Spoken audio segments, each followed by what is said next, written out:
Hello everyone, মই মধুমিতা আৰু আমি পঢ়ি আছিলো ভগ্নাংকৰ বিষয়ে যাক আমি ইংলিছত কি বুলি কওঁ ফ্ৰেকশন বুলি কওঁ হয়নে সো ভগ্নাংকৰ আমি দুটা টাইপস পঢ়িলো যোৱাটো ভিডিঅত বা লাষ্ট ক্লাছত আৰু আজি পঢ়িম আমি তাৰ পিছৰ টাইপ গিটা সো প্ৰথম আমি এটো পঢ়িম লাইক এণ্ড আনলাইক ফ্ৰেকশন ঠিক আছে অসমীয়াত আমি যাক কি বুলি কওঁ সদৃশ আৰু অসদৃশ ভগ্নাংক ঠিক আছে ডেফিনিশনটো চাই লও বলা সো কি কৈছে the fractions whose denominators are same is called like fractions, whereas fractions whose denominators are different is called unlike fraction. ঠিক আছে denominator to কি হ'ব লাগিব যদি same হয় তেনে হলে like fraction আৰু যদি denominator to বেলেগ বেলেগ হয় তেনে হলে আমি তাক কি বুলি কম তেতিয়া আমি তাক unlike fraction বুলি কম ঠিক আছে অসমীয়াটো চাই লও কি কৈছে যে যিবিলাক ভগ্নাংকত হৰ একেই হয় তাকে সদৃশ ভগ্নাংক বোলে আনহাতে যিবিলাক ভগ্নাংকত হৰ বেলেগ বেলেগ হয় তাকে আমি অসদৃশ ভগ্নাংক বুলি কও ঠিক আছে মানে হৰ যদি সেম হয় একেই হয় তেনে হলে তাক আমি কি বুলি কম সদৃশ বুলি কম আৰু হৰ যদি বেলেগ বেলেগ হয় তেনে হলে আমি তাক কি বুলি কম তেতিয়া আমি অসদৃশ বুলি কম ঠিক আছে एग्जांपल চাই লও বলা সো एग्जांपल যদি আমি লিখিব বিচাৰো তে কি হ'ব ধৰি লোৱা 1 by 11 2 by 11 ঠিক আছে 3 by 11 এবিলাকত কি হৈছে ডিনোমিনেটৰ বা হৰ কি হৈছে সেম সেম হৈছে তাৰ মানে আমি এটা কি বুলি কম লাইক ফ্ৰেকশন ঠিক আছে কি বুলি কম like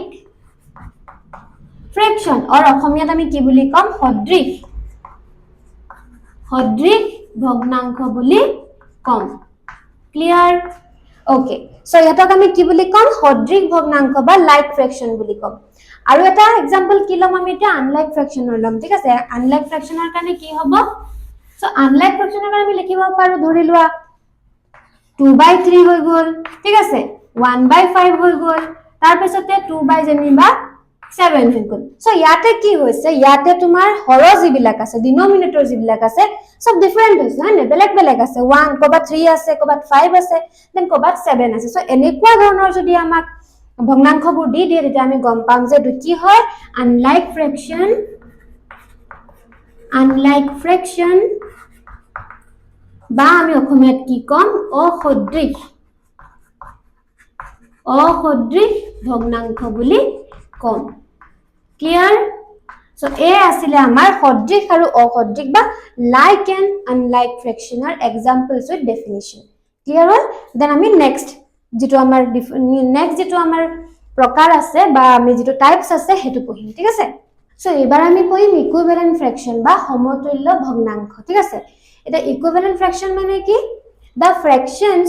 whose values are same is called equivalent fraction ঠিক আছে যাৰ ভ্যালু একই হ'ব ঠিক আছে মানে লাগিলে নাম্বাৰটো বেলেগে হোক কাটি আমি যেটা কটাকটি কৰিম তাক তেতিয়া হলে আমাৰ কি হ'ব লঘিষ্ঠ ৰূপলে যেটা নিম তেতিয়া সেম ভ্যালু লাব লাগিব তেতিয়া আমি তাক কি বুলি কম ইকুইভ্যালেন্ট ফ্ৰেকশন বুলি কম বা অসমীয়াত আমি কি কম সমতুল্য ভগ্নাংক মানে যে যিবিলাক ভগ্নাংকৰ মান একেই হয় তাকে আমি সমতুল্য ভগ্নাংক বুলি কওঁ ঠিক আছে সো एग्जांपल এত মই লৈ লৈছো 2/3 4/6 6/9 হয়নে সো দেখিবলে বেলেগ বেলেগ লাগিছে সো আইটা মই দেখাই দিছো সেম ওলাব ভ্যালু ইয়াক যদি আমি কটাকটি কৰো বা লঘিষ্ঠ ৰূপলে কি হ'ব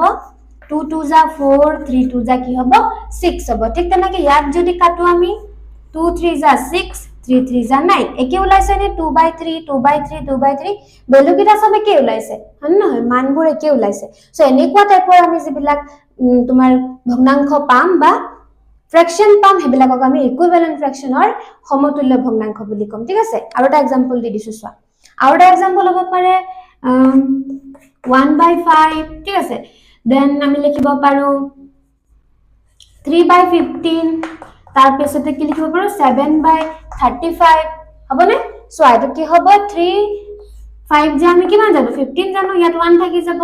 ঠিক তেনেকে 7 5 যে কিমান হয় 35 ইয়াত 1 থাকি যাব ইয়াটো একে ওলাইছে কি ওলাইছে ইয়াটো 1/5 ওলাব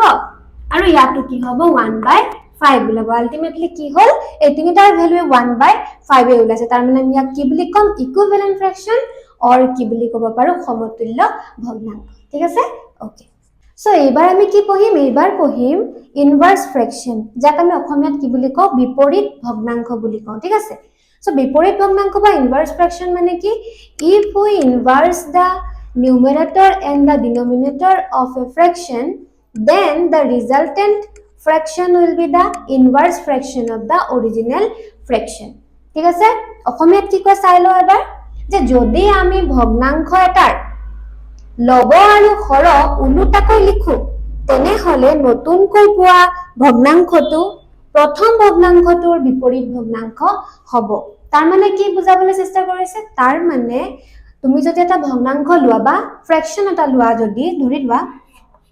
এক্সাম্পল লৈছো 2/3 লৈছো ঠিক আছে 2/3 টুক যদি আমি উলুটাকৈ লিখো মানে হৰ লবৰ জায়গাত লব হৰৰ জায়গাত মানে নিউমাৰেটৰটো ডিনোমিনেটৰৰ জায়গাত ডিনোমিনেটৰটো নিউমাৰেটৰৰ জায়গাত যদি লিখো তাৰ মানে কি হ'ব 2/3 টুক যদি আমি কি কৰো 3/2 লিখি দিও ঠিক আছে 3/2 যদি লিখি দিও তেনেহলে কি হৈ যাব এই যে নতুন যেটো ভগ্নাংশ পাম বা ফ্ৰেকশন পাম হেতুক আমি কি বুলি কম ইনভাৰ্স ফ্ৰেকশন বুলি কম ঠিক আছে ইনভাৰ্স ফ্ৰেকশন বুলি কম বা অসমীয়াত কি বুলি কম বিপৰীত ভগ্নাংশ বুলি কম কাৰ কম এই প্ৰথমটো যেটো আমি ফাৰ্স্ট ফ্ৰেকশন পালো হে প্ৰথম ভগ্নাংশটোৰ বিপৰীত ভগ্নাংশ বা ইনভাৰ্স ফ্ৰেকশন হৈ যাব ক্লিয়াৰ সো নেক্সট ক্লাছত আমি তাৰ পিছৰ টাইপ খিনি পঢ়িম আজিলৈ ইমানেই ঠিক আছে ওকে